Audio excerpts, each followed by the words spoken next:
আসসালামু আলাইকুম। Easy cook with সামিয়াতে সকলকে জানাচ্ছি অনেক অনেক শুভেচ্ছা। এই যে দেখতে লোভনীয় এবং সুন্দর এই নাস্তাটা কিন্তু আমি তৈরি করেছি খুবই সাধারণ একটি উপকরণ দিয়ে। হ্যাঁ ভিউয়ার্স, শুধুমাত্র এই ঝিঙে দিয়েই এই নাস্তাটা আমি আজকে তৈরি করেছি। তো প্রথমেই আমি একটি ভেজিটেবল পিলারের সাহায্যে ঝিঙের খোসাগুলো ছাড়িয়ে নিচ্ছি। আপনারা চাইলে বটি দিয়েও এই কাজটি অনায়াসেই করে ফেলতে পারবেন। তারপর আমি ঝিঙেগুলোকে সমানভাবে ভাগ করে নিচ্ছি।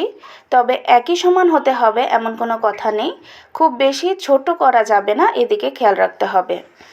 তো 3টা ঝিঙে আমি ভাগ করে নিয়েছি। এবার এগুলোকে একটু মাঝ বরাবর কুচি কুচি করে কেটে নেব একটু ফুলের আকৃতি দিয়ে।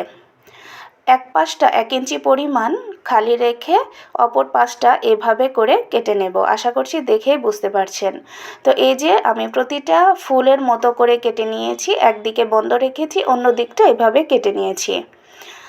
এখন এই ঝিঙেগুলোতে আমি একটু লবণ মাখিয়ে রেখে দেব, এতে করে ঝিঙের ভেতরে যেই পানিটা থাকে সেটা নরম হয়ে বের হয়ে আসবে। অপরদিকে আমি একটি গোলা তৈরি করে নিচ্ছি। এখানে বড় চামচের 1.5 চামচ আমি চালের গুঁড়ো দিয়ে নিলাম। এটা আপনারা বেসন বা কর্নফ্লাওয়ার দিয়েও করতে পারবেন, তবে চালের গুঁড়োটা দিলে এটা খেতে খুবই ক্রিস্পি হয়। তারপর দিয়ে দিচ্ছি হলুদ গুঁড়ো, মরিচ গুঁড়ো, ধনিয়া গুঁড়ো এবং পর্যাপ্ত পরিমাণে লবণ ও গরম মশলার গুঁড়ো। এবার সবগুলোকে একটু মিশিয়ে নিচ্ছি। এখন একটু একটু করে পানি দিয়ে একটি ঘন গোলা তৈরি করে নেব। একবারেই বেশি পানি দিয়ে দিতে যাবেন না, অল্প অল্প করে এটার কনসিস্টেন্সিটা খেয়াল রেখে তারপর গোলাটা গুলে নিতে হবে। এখন লবণ যে মাখিয়ে রেখেছিলাম এটা চিপ দিলেই অনেক পানি বের হচ্ছে। আমি কিছুটা পানি দিয়ে এটাকে ধুয়ে আলতো হাতে চিপে নিচ্ছি। খুব জোরে এটাকে প্রেস করা যাবে না, তাহলে এগুলো ভেঙে যাবে। পানিটা দেওয়ার কারণ হলো অতিরিক্ত যেন লবণাক্ত না হয়ে যায়। তারপর আমি এখানে ভাজতে চলে এসেছি। এটা ডুবো তেলে ভাজার প্রয়োজন নেই, মিডিয়াম তেলেই ভাজতে হবে। তারপর এক এক করে প্রতিটা সেই গোলার মধ্যে ডুবিয়ে ডুবিয়ে তেলের মধ্যে দিয়ে দিলাম। ভাজার সময় চুলার আঁচটা একদম লোতে রাখতে হবে, একটু বেশি সময় নিয়েই ভাজতে হবে।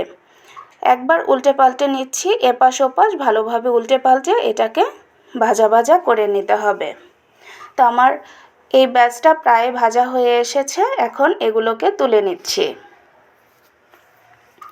তুলে নেওয়া হয়ে গেলে তারপর আরেকটা ব্যাচও এভাবে দিয়ে দিব। বন্ধুরা, এই সাধারণ উপকরণে নাস্তাটা কিন্তু খেতে অসম্ভব মজা হয়। একদিন অবশ্যই বাসায় ট্রাই করে দেখবেন। আর আমার রেসিপিগুলো যদি আপনাদের ভালো লাগে অবশ্যই লাইক, কমেন্টস ও শেয়ার করে পাশে থাকবেন। আজকে তাহলে এ পর্যন্তই। আল্লাহ হাফেজ।